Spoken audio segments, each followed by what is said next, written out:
So we're here with Tom DeBlass, light heavyweight champion of Ring of Combat. Last fight, Ring of Combat 39, just won the heavyweight belt. How do you feel about that? I feel good. The only person to do that besides me in the Ring of Combat history was Gian Vellante. So have two titles simultaneously, I think, it's pretty cool. Now, between training here, training at Professor Ricardo Almeida's, you got a lot of different training partners. Tell us about some of your main training partners. Yeah, I got, I think, my training partners are what make me me. We have so many great guys, besides my own guys here that I train with on a regular basis that you guys hear me talk about all the time. When I go to Ricardo's, all the guys from Renzo Gracie, New York City are always there training as well, like, Rafael Sapo, Gregor Gracie, Igor Gracie, Holz Gracie. I train a lot with, Chris Ligori, Chris McRae.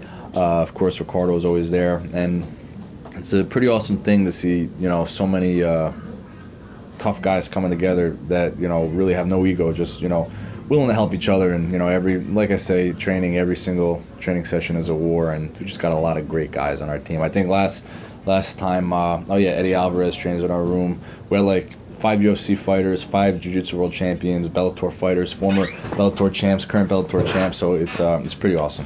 So along with a bunch of other guys from other schools coming down and training, you're actually going out and training everywhere also. You've got a lot of different coaches in a lot of different places. Yeah, and I was training a lot at Rutgers Wrestling. Now I have Matt Pletcher, former Rutgers alumni, super tough wrestler, comes here every week to train with us and help my wrestling out and help all the guys with their wrestling. So it's like basically, I go to boxing gyms to spar professional boxers, so I feel I'm very fortunate to be blessed with so many different, great training partners and great places to train at, and I think I'm just really lucky.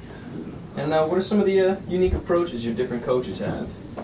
I think a lot of people get caught up in just, quantity and not necessarily quality, and on this team we have quality and quantity. We train a lot, but we train, we really dig in depth. Like, it really is a chess match, So my coaches, Coach Mark and Ricardo, they're very in tune with what my strengths are and what my weaknesses are. And, of course, we work a ton of my weaknesses, but at the same time, we stick true to what my strengths are. So we really dissect everything. And, even though my last fight was 41 seconds, I made some mistakes in that fight. And I heard about it, So my coaches really, really take the time out to, fine-tune things. It is not just about, beating each other up for 5 rounds or hitting a heavy bag as hard as you could. It's about the angles you take, the approach you take, when to hit, when to punch, when to go for the takedown. All these things are very strategic, and I feel my coaches are geniuses at really figuring that out.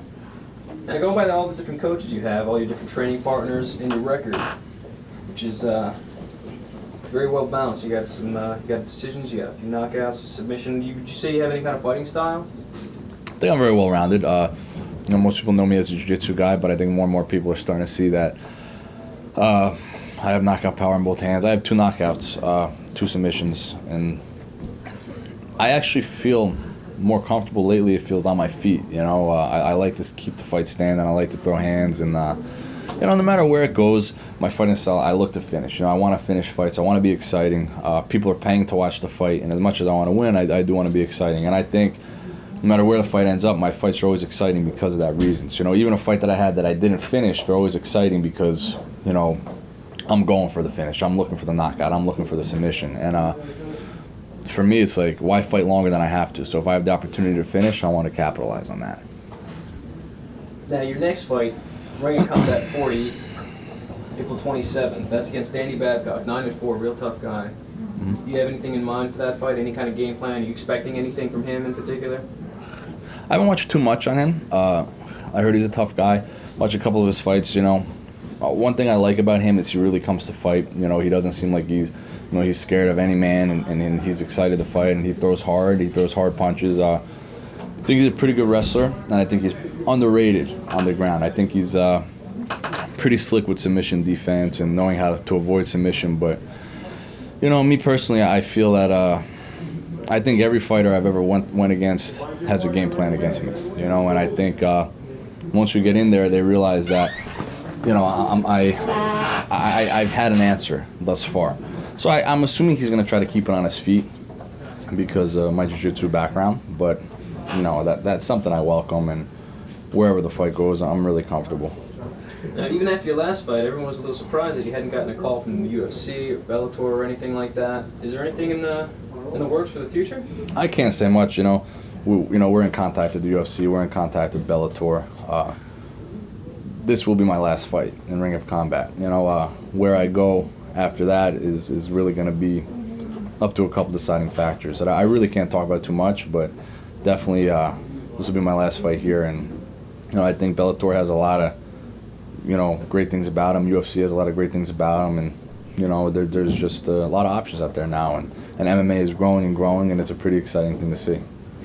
And it's starting to look like you're the guy to beat. You're getting some guys calling you out on Twitter, I see. Yeah, the Mike C situation. He's a former IFL fighter, UFC fighter. I woke up one morning and I was all over the underground forum. I was getting called out. He apparently wanted to beat me up. I don't let things get to me. I don't let it bother me. I thought most of the stuff he wrote was pretty comical. Of course, if I had the opportunity to fight him, I would. I take it more as a compliment than anything. I'm obviously doing something right if he chose to call me out. You know what I mean? But I understand this. You have to be entertaining, and I feel I am an entertaining fighter.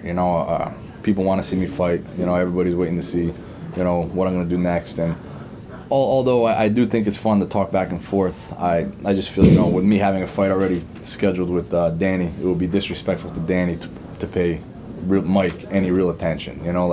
I wasn't scheduled to fight Mike. I think if we were ever scheduled to fight, it would be pretty interesting hearing the things that he had to say and hearing my responses. But most of the time, I don't get mad with that, because at the end of the day, all your talking is really done in the ring, or in the cage, or wherever it may be.